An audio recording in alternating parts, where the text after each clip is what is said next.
All right, so let's work through an example here together for the high-low costing method. Like I said, I'm going to give you guys one of these for your homework. You'll probably see something like this on your exam as well. So just be prepared to do it. That's why I want to kind of walk through an example with you guys here. So Wagner Co. incurred the following shipping costs during the past 6 months. Let's use the high-low method to determine the expected cost of shipping 1,000 items per month. So what they're asking us is, how much would this cost if we decided to do 1,000 units shipped in a month? So where do we start? That first place is we need to find our relevant range. First of all, is 1,000 units within our relevant range? And how did we find that? Well, let's find our total items shipped, highest and lowest. Okay, so our highest number of items shipped is going to be $1,200 right here in month 4 or April. Okay. So we know that's our high, and then our lowest number is going to be 750 in May. So we found our high, we found our low, and we're good to go. So we know that $1,000 fits in that relevant range, so we should be fine to now go ahead and calculate our variable cost. That's the next step. Let's find our variable cost. And how do we do that? Well, we know that it is our highest cost, right, less our lowest cost, okay, divided by our highest units less our lowest units. Okay, and what that is going to give us, okay, is, well, let's just do the math here. Okay, grab my calculator. Sorry.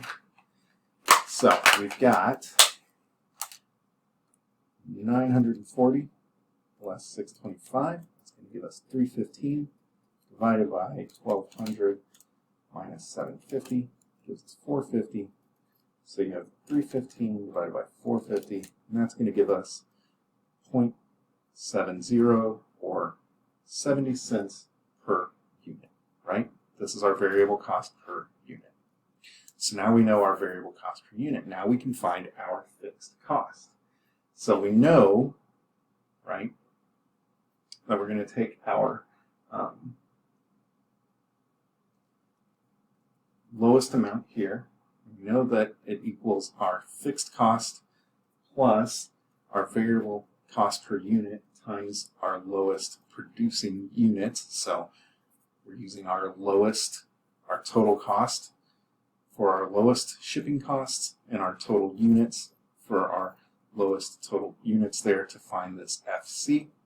And we see that 625 equals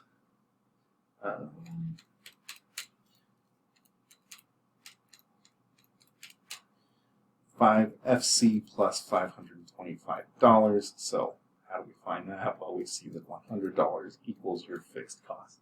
So now we know that $100 is our fixed cost, and we can now find our total cost.